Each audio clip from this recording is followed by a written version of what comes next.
disco playing sexy motherfucker. And he's the king right under the mud. I got. Je crois que personne n'a oublié ce grand moment d'histoire. Donc on va se refaire un autre petit extrait.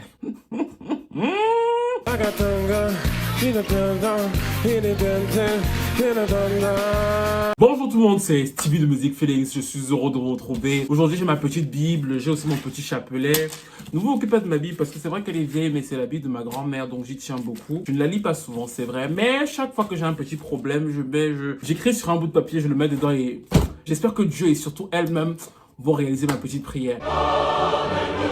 Bref, aujourd'hui on se retrouve pour parler d'une petite chanson, une chanson que vous connaissez tous, elle a fait le tour du monde. C'était un hit de l'année 2002, vous avez tous entendu ce refrain, mais cette chanson qui fut un hit de l'été qui peut paraître banal, a semé la polémique. C'est-à-dire que jusqu'aujourd'hui, certaines personnes pensent que c'était un hit. Satanique. Oui, satanique parce que vous l'avez peut-être remarqué, ou alors peut-être pas. Mais le refrain n'est en aucune langue. C'est vrai que beaucoup de gens ont entendu la chanson en espagnol, ils se sont dit qu'ils étaient en train de chanter un truc en espagnol, mais non en fait. Je vous le remets une dernière fois et tendez bien l'oreille, et non, ce n'est pas une langue en fait.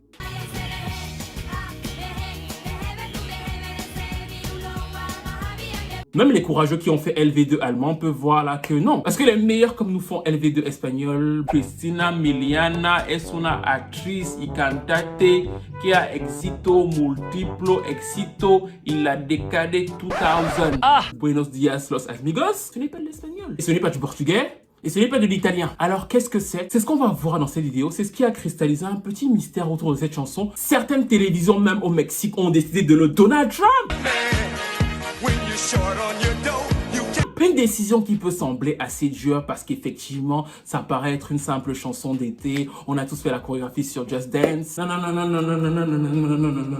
Mais c'est ce que certaines télévisions mexicaines ont décidé de faire. On va essayer de comprendre pourquoi. Donc du coup, dans cette petite vidéo, on va essayer de revenir sur l'histoire un poil particulière de la chanson Acerere du groupe Las Ketchup. N'hésitez pas à liker, à commenter, à vous abonner à la chaîne, à vous abonner au Tipeee. Je sors le chapelet et c'est le début quoi. Les Las... Bon, j'espère que Dieu va me pardonner cette blague parce que j'en ai marre d'être aussi bête. Mais bon, les Las Ketchup... Ah, putain de merde. Les Las Ketchup sont un groupe de flamenco pop espagnol qui a un nom assez intéressant. En effet, leur père était un musicien et il avait un nom plutôt original, à savoir, il s'appelait El Tomato. Oui, c'est-à-dire qu'il s'appelait la tomate. Et donc, de fait, elles ont trouvé ce nom de groupe parce que ce sont des sœurs et que comme elles viennent de la tomate, elles, ce sont les Ketchup.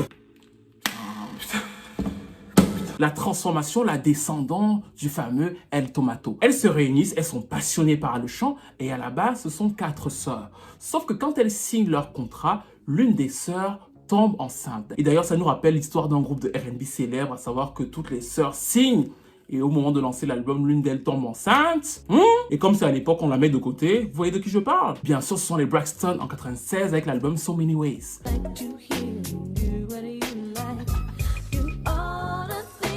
C'est Tracy Braxton qui va être éliminée de la formation, qui devra vendre l'album So Many Ways aux États-Unis parce qu'elle était enceinte. Et la même chose va se reproduire avec les Las Ketchup en 2001, à savoir qu'elles signent le contrat, mais comme l'une d'elles est enceinte, on va miser sur les 3, on va leur proposer plusieurs titres. Elles signent avec un producteur qui s'appelle Cueco, de son vrai nom Manuel Reyes Gomez. Il va leur proposer plusieurs chansons et ils vont tomber sur 2 titres qui vont particulièrement attirer leur attention. C'était donc le fameux As. Et l'autre single qui sortira un peu plus tard et qui s'intitule Cucha las Playas. Les 2 chansons vont plaire aux producteurs qui vont se dire qu'il y a un vrai potentiel. Ils étaient en Inde et ils vont se dire que autant aller toquer à la porte des majors parce que ça va les intéresser. Et c'était une très bonne idée. Ils vont aller chez Columbia, ils vont faire écouter les chansons et Columbia va tout de suite repérer le potentiel notamment du Ketchup Song en fait Acerere. Donc ils vont les signer et ils vont commencer à promouvoir la chanson. C'était vraiment travaillé pour que ce soit le hit de l'été 2002 en fait. Le clip, la chorégraphie, tout était ficelé pour que dès que l'été 2002 arrive, la chanson soit diffusée absolument partout. Et ça va être un succès européen réel. Elles vont cartonner en UK, elles vont cartonner en France, elles vont cartonner au Portugal. Et elles vont même commencer à essayer de faire une petite apparition aux USA. Ce qui est hyper intéressant, c'est que la plupart du temps, elles chantent en playback. Et l'une des seules prestations live de cette chanson-là, c'était aux États-Unis parce qu'il fallait essayer de montrer en Amérique qu'on sait chanter. Et elle s'en était plutôt pas mal sortie, parce qu'encore une fois, elle chante quasiment toujours en playback. Là, ils avaient essayé le live, mais le public dans la salle aux États-Unis était totalement froid. Ça va devenir l'un des singles les plus vendus de l'histoire de la musique. Elles vont en vendre quasiment 7 millions d'exemplaires. Dans la foulée, elles vont sortir leur premier album qui était toujours dans le concept, à savoir Hijas del Tomato, ce qui signifie les filles de la tomate. Bon, c'est ma voix de haricot vert, mais c'est tout comme. Elles sont restées dans le thème. Et surtout, cet album va même être nommé au Grammy Award dans la catégorie meilleur album pop pour un groupe ou alors un duo. Donc tout se passait plus ou moins bien jusqu'à ce que la polémique arrive sur le fameux refrain. Parce qu'effectivement, partout dans le monde, tout le monde danse, tout le monde fait la petite choré là, mais personne ne comprend exactement ce qu'elles disent dans le refrain. Et c'est donc comme ça que les premières théories, entre parenthèses, sataniques, vont naître. Pourquoi? Le titre de base raconte la soirée dansante d'un mec. Il arrive à la soirée, c'est lui la star, il donne tout, ce n'est que lui qu'on voit. Et le mystère autour du satanisme s'étale sur à peu près 4 groupes de mots qui découvrent cette soirée-là. Le premier groupe de mots, c'est bien sûr acerere. Je vous ai dit qu'en espagnol, ça ne veut rien dire. Mais quand on sépare les différentes syllabes entre elles et que ça devient donc acer et rege, ça signifie en espagnol être hérétique, à savoir avoir des opinions qui vont à l'encontre ou qui réfutent ce qui est écrit dans ce petit manuel-ci. Ça, c'est la première chose. Le second groupe de mots qui le suit dans la chanson, c'est cette partie-ci. Cette petite partie sur le même principe élargie et traduite de l'hébreu en espagnol, ça signifie Jéhovah dera tu ser. Et en français, ça veut donc dire il faut que Jéhovah, Dieu donc, sorte de ton âme. Que tu t'abandonnes totalement à ce qui semble constituer, pour ceux qui l'interprètent, l'entreprise du démon. Plus tard dans la chanson, il y a 2-3 phrases qui sont toujours interprétées dans cet esprit-là. C'est le moment où le DJ dit qu'il va jouer la chanson à minuit. Et celui plus tard dans la chanson où ils disent qu'à cette soirée où l'homme arrive, il faut s'abandonner à un monde où il n'y a pas d'âme. Et pour ceux qui l'interprètent, ce monde où il n'y a pas d'âme, c'est donc l'enfer. D'autres sont allés plus loin encore. Ils disent que quand on écoute la chanson en reverse, c'est-à-dire que quand on renverse le refrain, il y a un message diabolique. Tout ça peut vous paraître dingue et un peu effrayant ou alors farfelu, mais il faut savoir que dans plusieurs pays, notamment au Mexique, la chanson a été supprimée des playlists de certaines radios et de certaines télés parce qu'ils estimaient que ces jeunes filles qui leur présentaient une chanson un peu sympathique portaient derrière elles l'empreinte du démon parce qu'ils ne comprenaient pas ce qu'elle voulait dire dans le refrain. Et comme ils ne comprenaient pas ce qu'elle voulait dire dans le refrain, ils l'ont interprété et comme je vous ai dit, au vu des éléments que je vous ai donnés, pour eux, c'était des références diaboliques. Et bien sûr, logiquement, sachant qu'il y a eu d'autres versions du titre, en anglais et en portugais, et que le refrain est resté exactement le même, plusieurs personnes sont allées vers elle en leur disant « Mais en fait, dans le refrain, qu'est-ce que vous racontez ?» Et la réponse en a surpris beaucoup, alors qu'il y en avait certains qui avaient déjà capté en fait. Pourquoi? Parce qu'en réalité, le titre raconte l'histoire de Diego. Diego, il arrive en soirée, il kiffe la soirée. Je vous ai dit que c'est the man of the night, donc il donne tout le monde le kiffe et tout et tout. Et comme en plus, c'est un club qu'il connaît et qu'il connaît le fameux DJ, vers minuit, quand le DJ voit que son pote Diego donne vraiment tout, il va mettre la chanson préféré de Diego, qui est un des premiers tubes rap de l'histoire de la musique. C'est le titre de Sugar Hill Gang, c'est Rapper's Delight. C'est l'une des premières chansons à introduire le hip-hop à une très grande audience et nous sommes en 1979. C'est-à-dire qu'à l'époque, le hip-hop est encore un genre très marginal et c'est l'un des premiers titres à vraiment le propulser, notamment donc aux États-Unis. Il se trouve aussi que notre fameux Diego, The Man of the Night, il adore ça. Donc quand il finit de faire le tour de piste là que les filles racontent, à minuit, le DJ joue le titre de Sugar Hill Gang. Et qu'est-ce que Diego veut faire? Diego, lui, c'est un espagnol, il veut rechanter la chanson. Et quand Diego rechante la chanson avec son accent espagnol, ça donne un miracle.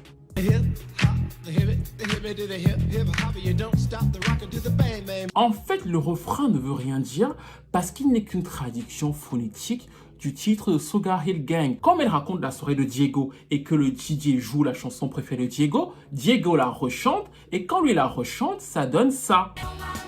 Attention, il ne s'agit pas ici d'un sample. Il ne s'agit pas ici d'une reprise de mélodie. Pas du tout. Encore une fois, elle raconte l'histoire de Diego dans leur chanson, dans leur univers flamenco et tout. Juste ce qu'elles font, c'est qu'au moment où il faut chanter la chanson que Diego chante, elle répète le refrain, mais avec la phonétique de la chanson originale et surtout donc avec l'accent espagnol. Et c'est pour ça que ça peut troubler. Mais en fait, quand vous lisez les deux textes, et que vous écoutez les deux a cappella, c'est totalement cohérent. I said a hip hop, a hibbit to the hip hip hopper. You don't stop to rock it to the bang bang boogie. Say up jump the boogie to the rhythm of the boogie to beat. I said a hip hop, the heavy to the heaven and say me you know I'm a heavy and the boogie and the widdy beat. I said a hip hop, the heavy to the heaven and say me you know I'm a heavy and the boogie and the widdy beat. I said a hip hop, a hibbit to the hip hip hopper. You don't stop to jump the boogie to the rhythm of the boogie to beat. Et donc d'un coup, c'est absolument normal que ce refrain ne veuille en fait réellement rien dire. Et c'est aussi tout à fait logique, bien sûr, que quand on change le texte de la chanson, quand elle la chante en anglais ou quand elle la chante en portugais, ben en fait, le refrain est le même parce que Diego, lui, quand il kiffe son titre Sugar Hill Gang, ben ça ne change pas en fait. Il continue de kiffer avec son petit accent espagnol et il rechante à sa guise. C'était original comme manière de faire et certains continuent de penser qu'il y a quand même peut-être des relents de satanisme. Pourquoi il danse la nuit? Pourquoi est-ce que quand on découpe un peu la chanson, on a des airs de choses un peu hérétiques? Mais en réalité, depuis le début de la vidéo avec le ketchup, la tomate et tout le reste, vous avez dû comprendre qu'elles aiment bien les jeux de mots. Et d'ailleurs, leur autre single qui n'a pas bien marché et qui s'appelait Cucha las Payas. Et pareil là, même chez les hispaniques, ça a posé question. Parce que certains pensaient à la base que c'était de l'argot parce qu'elles ont des origines aussi gitanes. Et que ça voulait dire en fait escucha pour cucha, donc écouter.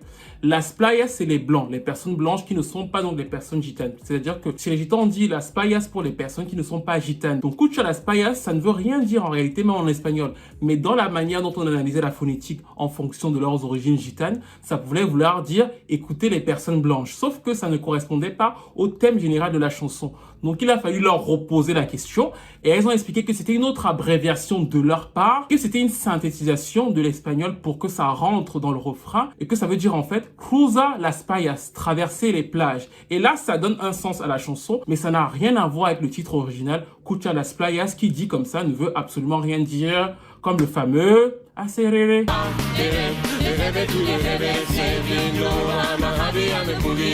Ah là là là là, quelle histoire. Bref, nous arrivons donc à la fin de cette petite vidéo qui revenait sur cette petite analyse, sur cette chanson que vous connaissez certainement. Vous l'aimez pas, mais vous la connaissez. Vous avez peut-être dansé sur Just Dance en écoutant le titre. Il est peut-être passé à la télé. Il fait peut-être partie de votre enfance. Dites-moi ça dans les commentaires. Si vous l'aimez, dites-le moi. Si vous n'aimez pas, dites-le moi. Dites-moi si vous pensez que c'est une chanson donc satanique. Ou alors si vous êtes d'accord avec elle et que vous voyez que c'est une chanson inspirée d'un titre de hip-hop et que le hip-hop est partout et que le hip-hop était déjà partout en 2002, mais tout le monde ne s'en rendait pas encore compte. Dites-moi ça dans les commentaires. Dites-moi aussi ce que vous pensez de leur habitude de jouer avec les mots au point où on ne comprend plus ce qu'elle veut dire, y compris pour les hispaniques. Dites-moi si vous trouvez ça original ou si ça vous barbe. N'hésitez pas à liker, à commenter, à partager, à vous abonner à la chaîne. Et on se retrouve très vite pour une nouvelle vidéo.